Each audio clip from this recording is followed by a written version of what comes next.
Hi everyone, Dr. Peterson here. I hope you've had a chance to settle into class and get your bearings. Online learning can be overwhelming at the start because there's so much information to digest. Just take some time to get the lay of the land, so to speak, and you will feel like a pro at this in no time, I really promise. This course is devoted to helping you be a successful college student, as well as helping you develop an academic mission and the short-term goals to support it. We will talk about those subjects in greater detail in the weeks to come. For now, though, I wanted to mention an important tool that students overlook, particularly in this course, because you are given a template to fill out for each activity assignment. Students fill out the templates, but they forget to use the activity rubrics. The rubrics give you a lot more direction for the content depth of each activity, and I highly recommend that you frame your answers within the templates to fit the requirements of the rubric. Your activity assignments and discussion posts, for that matter, are measured against those rubrics for grading. Did you meet the rubric requirements? Did you rise above them? Did you fall below them? The templates give you a nice outline and they ensure that you hit every element, which is great, but the rubrics will guide how detailed your content needs to be. So please use those rubrics now and throughout your college program. I promise if you do, you will receive a higher score than you would have otherwise. I would also like to mention that Southern New Hampshire is a wonderfully supportive school. I've worked for a number of different universities over the years, and none have even come close to offering the help and the resources that Southern New Hampshire does. Part of taking ownership of your success is knowing when to ask for help and where to go to find it. My best advice is to establish a relationship with your advisor right now. Answer the phone when they call and reach out to them when you need them. I just finished a second master's degree here at Southern New Hampshire. I took advantage of their tuition reimbursement program for faculty and graduated this past September. Even though I was a seasoned college student, I've earned a bachelor's, a master's, and a doctorate previously.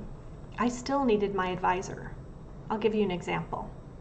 I was about halfway through my program when COVID stopped the world. My daughter was in 7th grade.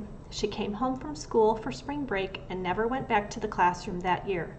In fact, she was home for 8th grade as well, because she has sensory processing disorder and could not tolerate wearing a mask for more than a few minutes at a time. Her school, unfortunately, was not equipped to handle virtual learning. Their answer to it was to aim the teacher's laptop at the board and then post the work online. Most of the time, my daughter couldn't hear what the teacher was saying or see the board properly, and therefore she wasn't learning the material. So after her classes were out for the day, I had to figure out what she needed to learn. I had to teach it to her, and then I had to help her with the homework for 7 classes. I still had my own job to do and my own schoolwork to complete as well.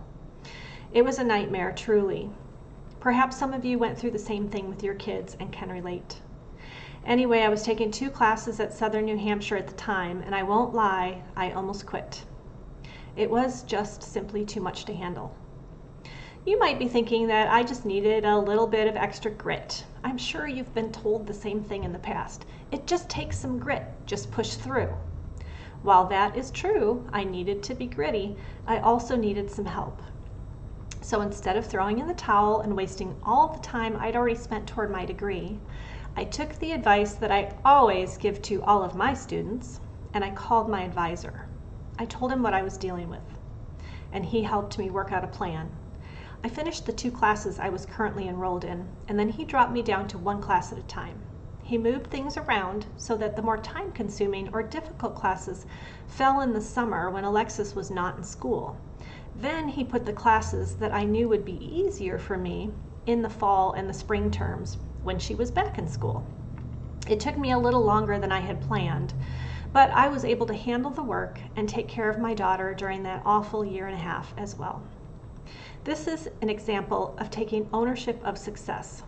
I needed grit, yes, but I also needed help. Southern New Hampshire will help you when you need it. You just have to seek it out. So when life throws you a COVID, don't throw in the towel. Just create a plan of action and be sure to ask for help if you need it. Thanks for listening, everyone, and I will see you in the discussion board for week 2 very soon.